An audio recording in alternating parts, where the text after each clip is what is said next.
I was thinking this morning how many conversations we've had.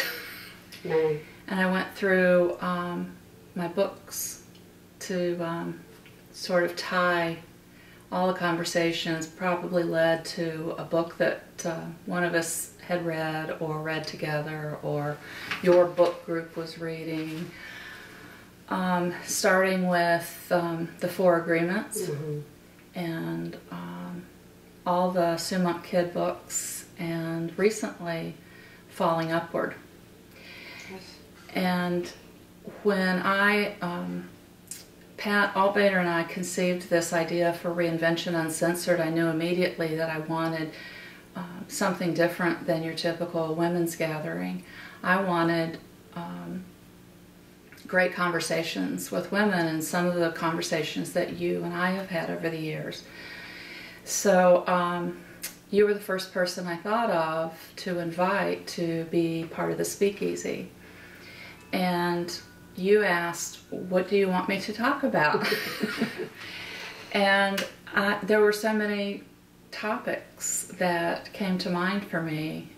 Initially, I really wanted you to talk about how to end a relationship like a marriage and stay in integrity with yourself as a woman and to continue to be love.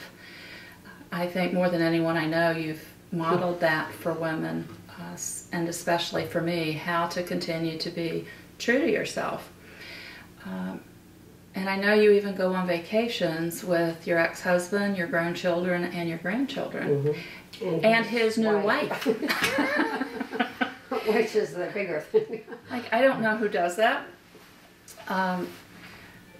So I might ask you to talk a little bit about that, and I know you said you would, but since then, you've read Falling Upward by Richard Rohr, and then I read Falling Upward by Richard Rohr, and found myself in more conversations with women who are experiencing this second half of life spirituality. Isn't it wonderful? It's kind of wonderful. It's kind of permission giving, I think. So what are you getting from Falling Upward? I think first validation that everything that went on before was a good thing, and really got me to where I am in the second half of my life, in really a good place. And I don't know that I had really thought in depth about that until you know, he has such a way of just expressing, I think, what we all go through. So it really clarified a lot for me. What do you think? You acknowledge you're in the second half of your life. Yeah, maybe the second 3/4. I'm just sort of imagining that I'm in the second half. I might still be in denial. But I do like the permission to, I don't know, what do you think the permission is in the second half that you didn't give yourself in the first half? Because I already gave myself permission to get it wrong. And we've all heard that quote about, you know, we deny our own power. And I think in the second half, you can just quietly and humbly acknowledge your power. Yeah. Not have to tell everybody how powerful you are. No, you don't. You don't have to tell anybody. You have to tell yourself and acknowledge that. You know, I want to say you've kind of paid your dues to be in just a great place right now. If you want to put it that way, but I know the dues I'm speaking of were self-made anyway. Like what? Control, wanting things to go my way, digging in, not being open, not listening. until, you know, something got my attention and said, hey. Yeah. One of the groups I had gone to early on talked about self-will, and the first time I went, I thought, boy, I'm glad I don't have any of that. Yeah, hello. Ooh, I'm way ahead of the game. So it took me a number of times and actually, you know, a few years to get that. And the self-will I know today was just a lot of fear. You know, what if I did it wrong, kind of thing. So, you know, today, I guess in the second half, I don't worry about doing it wrong. That doesn't mean I don't do it wrong. It's like, okay, what do I need to do to, you know, correct it, and then do it. Yeah, I've been looking at things as if there is no wrong. Like, who's deciding it's wrong? And it seems like everything I got wrong the most, which is why I'm aligning with falling upward, was that I had to, so that I could see it the way, getting it done that way brought me to the perspective of, so that doesn't work, what will? As opposed to, got it wrong, I must be a big fat. Well, I don't, you know, like shame myself or anything, Right, but right. my gut tells me when I've got it wrong. You know, maybe when I say something, and that's the only thing I can think of right now is, you know, my body tells me loud and clear that, whoops. Yeah. Yeah. The body. Tells me. The body. Yes. Well, like how? How does it tell me? How does your body? I mean, what's that feel like? Well, I was going to say empty, but it also might feel full, like, you know, like when you eat a quarter pounder and it sits there like a lump because you've kind of been eating healthy for a long time. Okay. It's that. Heavy? Very heavy. Very heavy. And I, you know, I know I don't have to live that way. So you believe your body tells you about you? Yeah, absolutely.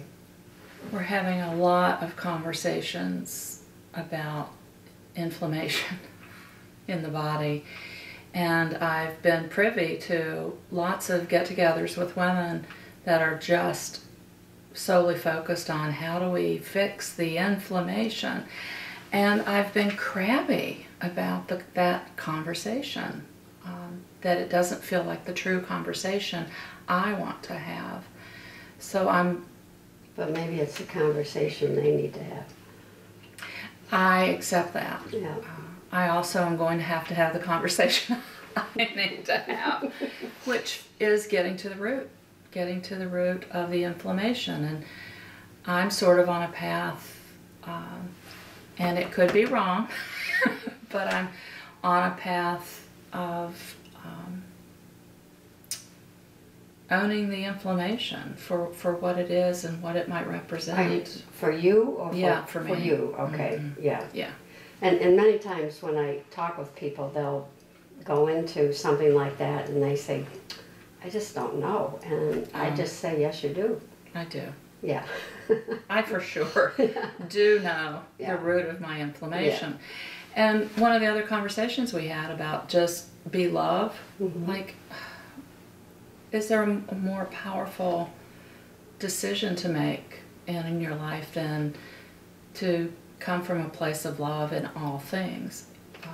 Except when you're hurt, and that's when it feels hard to be love, or when you're mad or inflamed. So I think that's another conversation that would be... Yeah, but those are things that we allow. Right. You want to talk about that? Like, I believe that's true, that angry is a choice and hurt is a choice, and it's a reaction, and you know, we're reacting to really a story, that we've created. And I always think, not that I didn't use those words, but what's the payoff, for being hurt and being angry? There isn't any, except you don't feel good. Yeah. The difference that I'm seeing for me is a really conscious decision recently that feeling good would be my priority. Mm-hmm. And if Choice. Yeah, and top of the list choice on the list of choices to make. If that is the top of the list every day, I want to feel good, I intend to feel good, I have to cut a lot of things out of my day and my life. And or ignore some things, take my eyes off of some of the things that... Where's your focus? Right. Yeah. So that's been interesting. There was a paper I got years ago, and I think it was when I worked at Tennyson, and it says that no one can make you angry and no one can make you weigh 115 pounds. And you laugh in the beginning, You're but right. as it goes on and explains, it's true. No one can make you angry. We take that on. Right. So, Decision. yeah, choice. Mm-hmm. What do you want to do with that? And the anger thing, I think, is mostly pattern. That we operate in patterns, especially in the first half of our life. What we were taught as children, we keep repeating because it worked when we were children. You could get angry and throw a fit, and maybe 8 out of 10 times you got what you wanted. Or not. Or not. But, when you get to adulthood, that simply doesn't work anymore, and it looks pretty silly, actually. But we see people having those anger fits. For a long time. I mean, into adulthood. Right, unless there's some intervening action or knowledge that comes, something has to come in there to change that pattern that you've established. What creates that aha, that shift in perspective, or that opening to an awareness that you are creating it with a pattern that you learned, and that you get to recreate it? Well, again, years ago, really wise woman said to me, Linda, where's your focus? What are you focusing on? And, most of my focus at that time was outside of myself. If only they would, then I would, that kind of thinking. And, slowly I got that it wasn't about what was out there, it was about me and what I was doing. Mm-hmm. So once I stopped looking out there for answers, and came back to myself, it's like, oh gosh, here I go again. Now what? What did you want the focus to be? Well, it's that I thought other people could make me happy, or other things could make me happy, and